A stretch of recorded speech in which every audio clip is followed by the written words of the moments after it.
Warpug. So today we're going to be checking out something from WesHammer. This is How Did Perturabo Become a Demon? And this was requested by Balagorn. Now, Perturabo is my favorite trader Primarch. Flat out. He has been for some time. I was of the initial impression, just like everybody else, that he was a petulant man-child. But when you really dig into his story, his lore, everything like that, you understand his character better. And also, it helps when the person writing him is able to capture those feelings and put them down on paper. Because it's one thing to write a bitter character, it's another thing to write a bitter character well. And just like other characters in fiction that wouldn't, look good or have the same impact if they were played by someone in terms of an actor or written by someone, the impact is huge. Imagine George Clooney playing Iron Man in the MCU. I mean, just think about that for a second. Imagine your favorite villain out of any single bit of media cast in a different light. But today we're going to be talking about, WesHammer's going to be talking about how Perturabo became a demon. A decision I'm not exactly too happy with, but we understand why. Perturabo had been dying from the moment that Fulgrim used him for his ascension. And Perturabo's story, his fall, the reality of the fact that there would not have been a Siege of Terror without him, the reality of the fact that there would not have, the Horus Heresy would have been a wash without him. So much is in Perturabo's court. Let's get into it. Thank you for the recommendation. All of WesHammer's links are in the description down below, as well as my own. Like, comment, subscribe. Let's get into it. Out of all the Trader Primarchs that would eventually become demons, the one that has never really sat right with the community has been Perturabo, the Lord of Iron himself, Primarch of the Iron Warriors. You see, these Chaos Space Marines stand apart from their traitorous brethren in that they actively seem to hate everything about Chaos. They ritualistically cut off any mutation that forms on their body, and they scorn the use of witchcraft and demons, instead choosing to bring death to their enemies in the form of brutal siege warfare. Whereas Perturabo's brothers were emotional and indulgent, he himself was cold and logical. He was a strategic genius, a master of warfare in all its forms, and an individual that prided himself on his labyrinthian intellect. But most importantly, he looked down on his brothers who allowed themselves to become puppets of the Chaos Gods. Massively. Despite everything I just told you, the lore has confirmed that the Lord of Iron himself is in fact a demon. But how did this happen? What led him down the path to demonhood? And most importantly, why did he do it? Well, today we're going to get to the bottom of that and a whole lot more, as we try to figure out exactly how the Lord of Iron became a demon Primarch.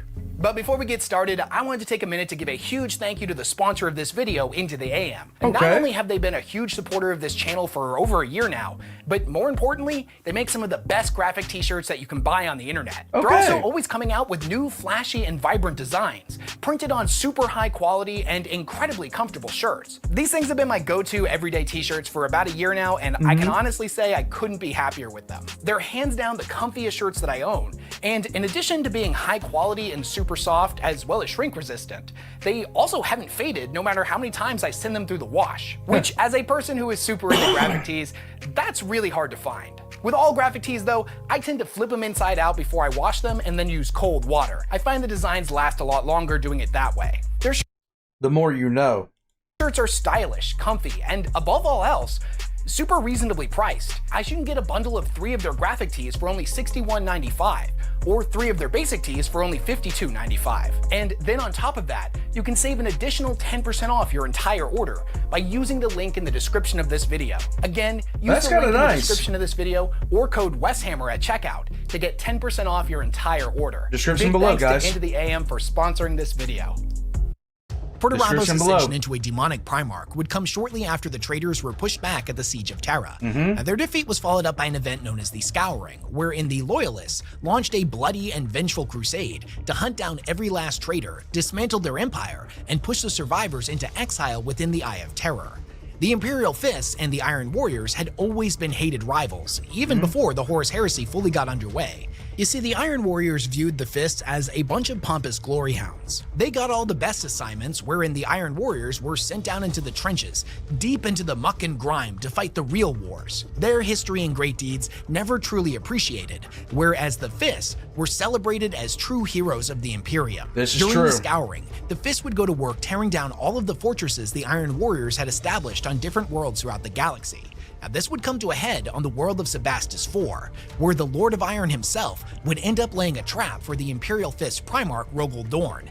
It's important to know that despite the fact that most of the legions would have some role to play at the Siege of Terra, the reality was that it was mostly Perturabo versus Dorn, the True. Praetorian of Terra's faultless bastions versus the Lord of Iron's master siegecraft. I absolutely love the Siege of Terra novels, but for anyone listening who's also a big fan of those books, come on. We can admit that it's mostly the Purdy and Dorn show.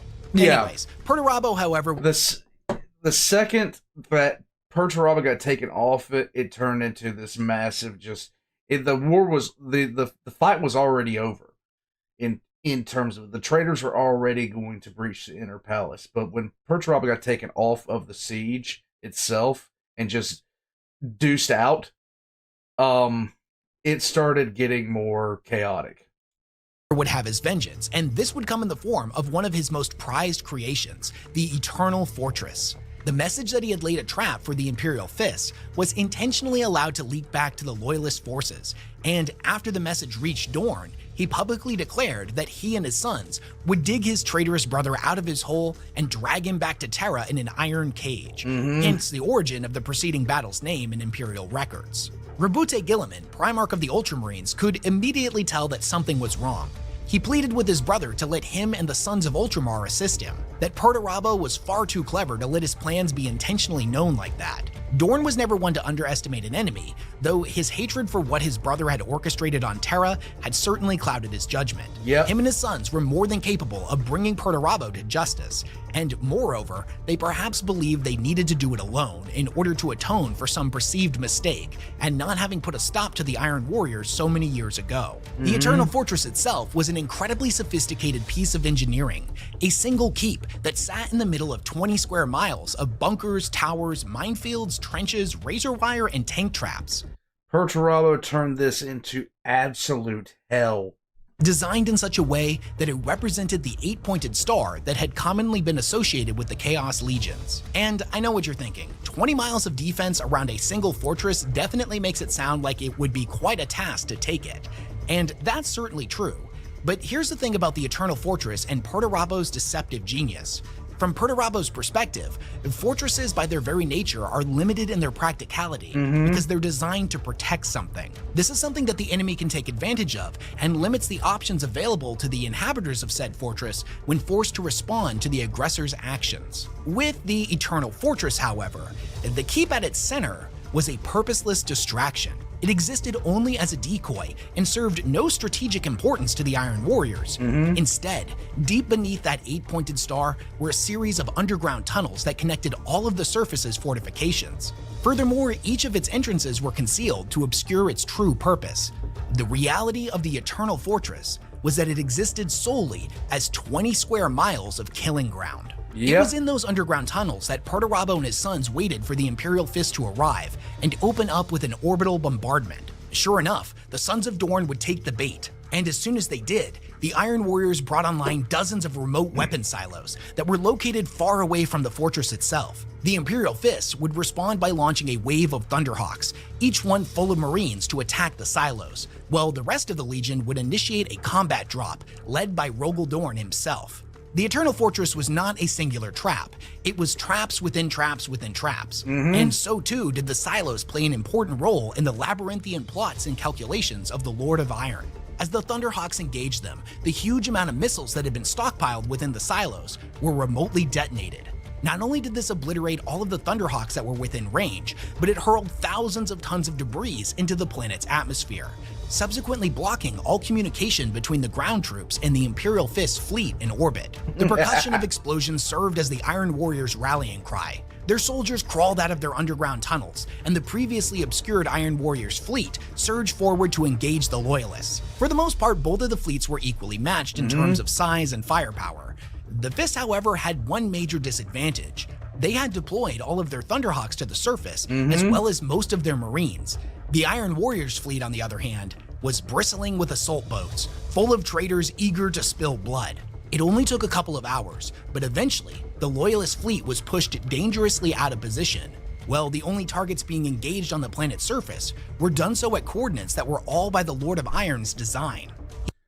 Perturabo would have taken Rogel Dorn out here. The Iron Cage would have killed Dorn if the Ultramarines hadn't come in. Dorn had taken a huge blow to his pride at the Siege of Terra, because while Dorn could sit, and it's hard to argue, it's hard to argue for either side of this.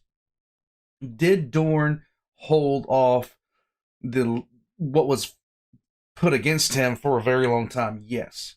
Did he eventually lose the fortress? Yes. But did he hold them off for enough time for reinforcements to arrive? Yes. So Perturabo could walk away from the Siege of Terra saying that he won. He broke Rogel's defense. Rogel could say that the defense was always going to fall. He just needed to buy enough time for reinforcements to arrive. But at the end of the day, the Emperor of Mankind was crippled and put onto the Golden Throne. So it's up to interpretation.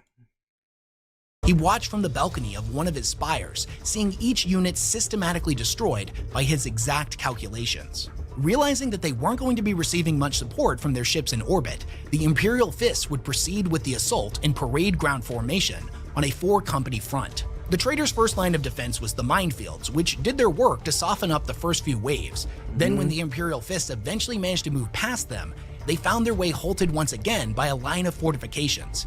They realized their vehicles weren't going to be able to move past them until they were destroyed.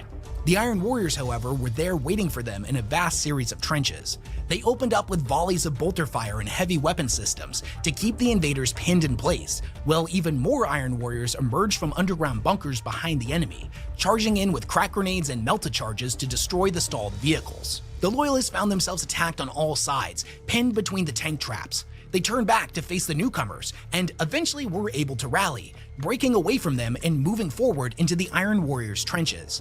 However, when they finally got there, they found them all mysteriously empty. It continued on this way throughout the fight, Perturabo dissecting the Imperial Fists, tank by tank, squad by squad. Despite the setbacks, Rogel Dorn was convinced that the Imperial Fist would claim victory this day, and continued to push his men onwards, whereas Perturabo instead pulled back some of his defenders and left the majority to hold, a strategy that was fundamentally designed to break the Imperial Fist into ever smaller groups. By the 6th day, it was said that pretty much every single warrior was at this point fighting alone, and the forces of Dorn had been forced to burrow into the mud and piling up of their brothers' corpses for cover. The one thing about the Iron Cage is that I can say about Perturabo with the execution of this is he made Rogel Dorn fight Perturabo's style of war. He forced Dorn into it. All he had to do was poke a couple of places and make himself be known, and Dorn hated him enough to sit there and go for it. So Dorn tried to fight Perturabo's style of war, and this was the result. The Lord of Iron patiently allowed the battle to continue, savoring every moment of his brother's imminent defeat. He would allow him to rampage around through the trenches, calling his name and demanding he come out and face him, with no intention of obliging the request. Instead, Rogel Dorn's desperation and erratic behavior would further demoralize the remaining Imperial Fists. The battle would drag on like this for another 3 grueling weeks, and at this point, the planet-side Imperial Fists were so deeply entrenched within the killing zone that escape had become an impossibility. The Imperial Fist captains called for a breakout, but Rogaldorn refused. He contended that his brother was incapable of defeating him, and thus called for one final charge. Despite the hopelessness of the situation, Dorn's sons would never abandon him, and were fully prepared to die that day alongside their gene-sire. On the Iron Warrior side, however, everything seemed to be going according to plan. Perturabo's traps had been successfully sprung one after the other, and at this point, victory was certainly assured. However, this is perhaps where the Lord of Iron's greatest weakness comes into play. Despite his confidence in himself, he had never been able to beat Dorn. Not in the Horus Heresy, not at the Siege of Terra, and not even when they were younger playing Regicide together. Arguably. He was never able to claim true victory and always existed in his brother's shadow. But this time was different. He knew he had finally bested him. He was so sure of himself, so thoroughly convinced that he had finally trapped Dorn in an impossible scenario that he was incapable of just ending it. Having stood in Dorn's shadow for so long, and having constantly been overlooked and not shown the proper respect his strategic genius should have commanded, he had grown a disturbing fascination with tormenting his enemies. He easily could have finished them off at any time, but he continued to choose not to. This would ultimately prove to be his downfall, as even though in the beginning of this story, Dorn had refused Guilliman's help, the Lord of Ultramar had chosen to put the Imperium before pride, ignoring his brother's orders and coming to the rescue with a full Ultramarine fleet. The Ultramarines' Thunderhawks plunged through the dust clouds to evacuate the wounded Imperial Fists and wreak havoc on the Iron Warriors. Now, Perturabo was in no position to be fighting off 2 legions, and instead turned his full attention to preventing the Imperial Fists from evacuating any of their dead and wounded. The Fists obviously didn't want to leave any of them behind, but prioritized the warriors that were still capable of fighting, and thus had a higher likelihood of escaping with their lives. This was undoubtedly a huge loss for Rogal Dorn. He fully acknowledged that if it hadn't been for Guilliman ignoring his orders, he would have gotten himself and all of his sons killed. They left behind 400 Marines at the Eternal Fortress that day, and it would be 19 years before the Imperial Fist could once again go to war. Even to this day, their failure at Sebastius IV haunts the Legion as a mark of shame. Even though the Iron Warriors were eventually pushed back by the Ultramarines, forced to abandon the planet, and walked away without Dorn's head, Perturabo managed to gain a secondary prize that perhaps had been his true goal all along. You see, there's a very good reason for why the Iron Warriors were so fiercely fighting to not let the Imperial Fist take back their dead and wounded, as before they retreated, they would gather all of them up, and then at a later time, after having executed any that still lived, all of the gene seed from these fallen Imperial Fists would be harvested and used in a demonic ritual, sacrificed as payment to bring about an unholy apotheosis in their Primarch. He was deemed a deserving and faithful servant of the Pantheon, and elevated into a demonic champion. With the Battle of the Iron Cage coming to a close, Perturabo had finally settled the score with his pompous brother that had been long overdue. However, over the course of his career, he had been wronged many times. Just because one of those had finally been set right did not mean his crusade of vengeance had come to a close. Perturabo had many reasons to turn. He had many reasons to be sick of everything. The Emperor screwed up in a vast amount of ways when it came to how he treated some of his sons and what he could have done and should have done for some of them. He could have cured Conrad Kurz. He could have taken the Butcher's Nails out of Angron. He could have shown some damned appreciation to Perturabo, but he didn't. It is what it is. Mortarion was always going to be just a disgusting idiot, but anyhow. He now set his sights even higher and had every intention of settling the score with a very particular corpse on the Golden Throne. So if you know anything about Perturabo, the Iron Warriors, and the nature of the Traitor Legions, it's that out of all of the Chaos Legions, they're probably the main ones that have the least tolerance for chaos bullshit. They actively and ritualistically cut off any mutation that forms on their body, and tend to not utilize demons or witchcraft in their engagements. They don't like things that are unpredictable. They want to mathematically make sure their victory is inevitable. Now, don't get me wrong, they are absolutely brutal. Just that brutality tends to come in the form of sending waves of thousands of mortal slaves through a minefield in order to clear it, as opposed to just using warp sorcery to remove obstacles. The warp by its very nature is chaotic and unpredictable, And the more demons and warriors drunk on the promises of dark gods get involved, the more all the variables of warfare become harder and harder to calculate. Perturabo is a man that prides himself on his overwhelming strategic genius, and would never want to win a battle if it meant utilizing some kind of Deus Ex Chaos Machina. He wants his enemies to know that he's better than them, that he's smarter than them, and that they are fully made aware of their grave error in challenging his labyrinthian genius. On the surface, out of all of the Chaos Primarchs to become demons, Perturabo seems to make the least amount of sense. And this is a sentiment that's been echoed within the community for a long time. Let him explain it. It comes about much later in the heresy. But is it actually true? To figure that out, we can examine a few key moments throughout Purdy's journey in the Horus Heresy and beyond that better explain his ascent into demonhood. First and foremost, we have this passage from the novel The Lost and the Damned that takes place during the Siege of Terra. And Perturabo is aboard the Vengeful Spirit, and he thinks about himself, his brothers, and the warp. Already a master of the material sciences, he coveted the power of the warp. He saw possibilities beyond anything his genius could accomplish were it to remain shackled to the materium. But he was wary. His investigations were thorough. He would not follow his brothers into damnation and throw himself blindly upon the mercies of the gods, but circumvent them altogether and become a god himself. As he proceeded through the vessel, his armor's autosenses recorded everything for later examination. The Vengeful Spirit was a living textbook on how not to grasp the warp's might.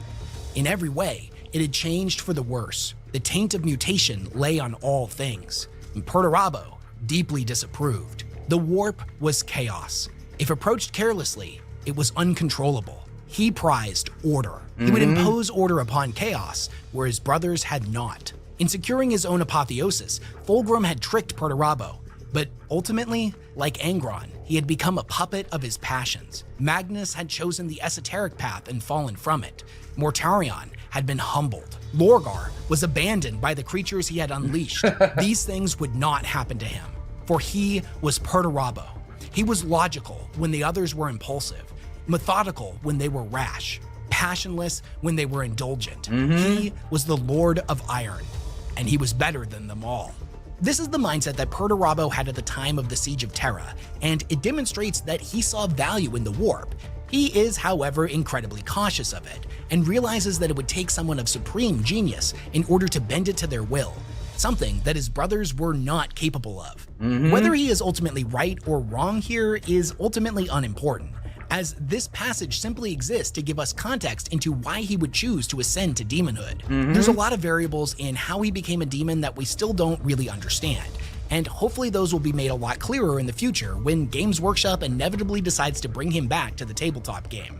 But I think it's clear from this passage that the idea that Perturabo would never allow himself to become a demon only makes sense on the surface level. I'm gonna go out on a limb here and say that I firmly believe that if he believed he could exert his control and dominance over chaos, then he would certainly do that.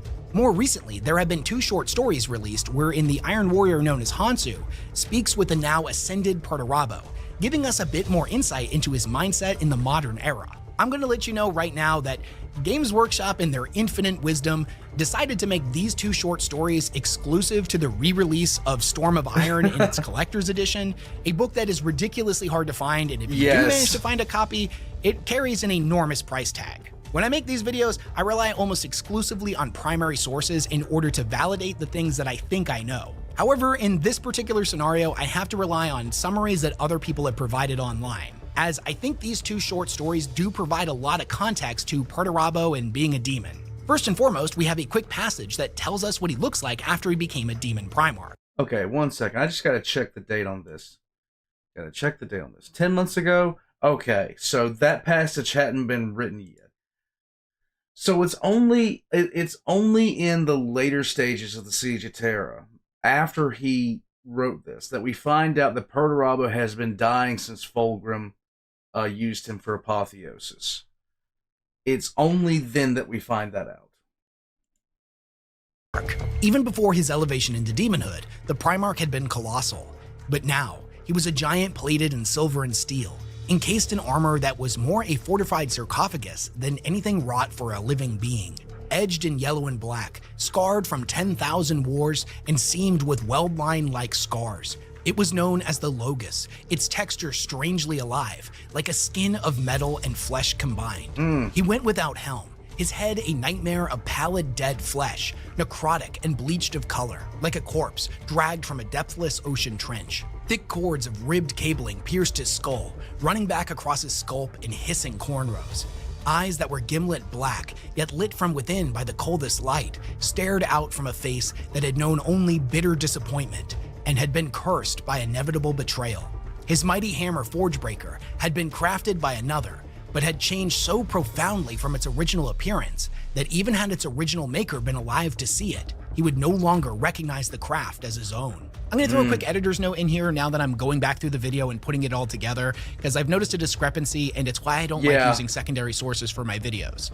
Forgebreaker was originally made by Fulgrim, who is definitely still alive, but it had been gifted to Ferrus Manus, who is now dead. So the Fulgrim made a sword. Fulgrim made a hammer for during a contest that him and Ferrus had, so he could make a better weapon. Fulgrim made a hammer, Ferrus made a sword. They traded weapons, and after Fulgrim killed him, after Fulgrim killed Ferrus Manus, he gave the hammer to Perturabo. I think he gave the hammer to Perturabo. I'm pretty sure he did. Like, my brain is collapsing today, guys. I've been trying to say things all day. It is the day. It is the day, and it just started raining outside. So just excuse me, guys. Excuse my stupidity. I'm not sure if it was the author's mistake or the person who posted this excerpt online. When it says original maker, it should say original owner. Anyways, it was just something that was bothering me. It's neither here nor there. Moving on with the story. The Lord of Iron ends up playing several games of regicide with the Iron Warrior known as Hansu in an attempt to teach him a few lessons about warfare. And at one point, he tells him that he can't let his emotions cloud his judgment, and that by forming personal attachments to things, people, and places, you are also forming weaknesses. Hansu, who knows the history of the Legion, reminds the Lord of Iron that during the heresy, he made decisions based on his emotions. Perturabo concedes this and admits that those were mistakes that he had learned from. Defeat is important. Nobody likes being beaten, but everyone needed to taste it from time to time. They play multiple games together, and Hansu loses every single one of them. No matter what he tries, his demonic Primarch rebukes him. The Lord of Iron asks him if he knows why he is failing, and Hansu states that it's because, first and foremost, he's up against a Primarch, one that had seized every possible advantage for himself, leaving Hansu with nothing to work with. Perturabo half agrees with his assessment, but tells him primarily it's because he's trying to fight like every other warsmith within the Legion, and not like himself. He needs to fight as if this is his chance to humble everyone who looked down on him. Hansu is confused by this and contests it, saying that he had just told him that fighting like that was a weakness. Perturabo tells him that it is, but only when you don't realize that's what you're doing.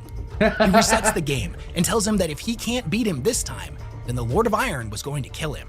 This battle is different. It's a void war, with its primary objective being taking a single planet. Hansu doesn't realize it at the time, but Perturabo had set up a scenario reflective of the battle that was soon to come in the 13th Black Crusade against Cadia. Hansu throws everything he has into it, making moves that don't seem to make sense, but serve to offset his opponent, ignoring strategic objectives to instead do as much damage as possible. Almost as if he was fighting not for victory, but for revenge. After several hours, he finally makes a move that he's been setting up to take Cadia, and Perturabo concedes defeat. He congratulates him and says that a real version of this battle is coming, and that they needed to prepare. I find this scene particularly interesting because it's reminiscent of Perturabo from before the Horus Heresy. It's a Primarch sitting across from one of his sons trying to teach him a valuable lesson.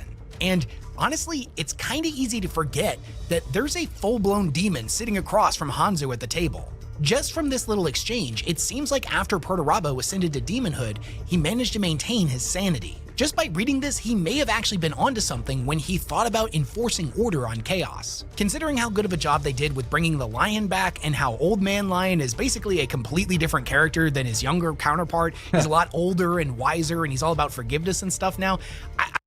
Yeah, that is a character shift and a half for good old Lionel Johnson. Lionel Johnson, the guy who couldn't take anyone up staging him. I would be really curious to see if they end up doing something like that with one of the traitor Primarchs. Not that I think that's actually going to happen, that's more just me thinking out loud, but it would be really interesting. In my closing thoughts, I want to really just quickly touch on when a lot of this was written and how Games Workshop tends to handle retcons. The story we examined in the first half of this video came from Index Astartes Volume 1 that was released in November of 2003. Around this time, the Iron Warriors were portrayed mostly as just what we would consider today as generic Chaos Space Marines. They still had their affinity for siege warfare, but the legions would be fleshed out a lot more over the next 2 decades. Hell, the Horus Heresy novel series that is still ongoing as of the time of this recording, it wouldn't even launch its first book until 3 years later. If you want a great book that really illustrates Games Workshop's early vision of the Iron Warriors, then you should read Storm of Iron, which came out in 2002. The Iron Warriors in that book are summoning demons left and right, doing all kinds of dark rituals, using demon engines, etc., etc. You don't really get a lot of the characteristic anti-chaos behavior that we commonly associate with them today. Right. And I'll also just say, even if it's a bit outdated, Storm of Iron is quintessential Chaos Space Marine reading, and it's one of my favorite 40k books. I promise you'll have a good time with it. You could actually take the Iron Warriors in Storm of Iron and replace them with probably the Word Bearers on kind of a chill day. I fully believe that when the time comes that Perturabo does return to the setting, we will get a lot more insight into why he decided to become a demon. I don't think it will be a retcon, at least not in the traditional sense. And Games Workshop is really good with how they handle retcons, normally just adding a whole buttload of context to a previously established bit of lore, rather than outright saying it never happened. That didn't age well. That statement did not age well. That just did not age well. I'm just saying. I honestly think a lot of other prominent fantasy franchises could learn something from Games Workshop. Please don't say that right. But that's a discussion for another video. But what are your thoughts? Do you like the fact that Perturabo is a demon? Does it make sense to you? If you were to re-examine his story, would there be anything that you would change? What do you think his motivation was? And do you ever think we'll see Perturabo return to the story proper? I know I personally would love to see some kind of interaction between him and Vasher the Archiphane, because out of all the demons that exist in Warhammer 40k's lore, I actually think those two might get along. Let me know all of your thoughts down in the comment section. As you know, I read pretty much every single one of them, and I love hearing what you guys think. Big thanks to everyone who supports the work that I do, and I will catch y'all in the next one. Okay, let me hit refresh on this. Out of all the Traitor Primarchs... Boop. Okay. So Perturabo, in the, I believe it was the last book of the Horus Heresy, Perturabo's leaving the Sol System. And he says he lets it be known through his own mental dialogue that he's been dying from what Fulgrim did to him for some time now. And he doesn't find it fair. He needs to find a way to basically become immortal now.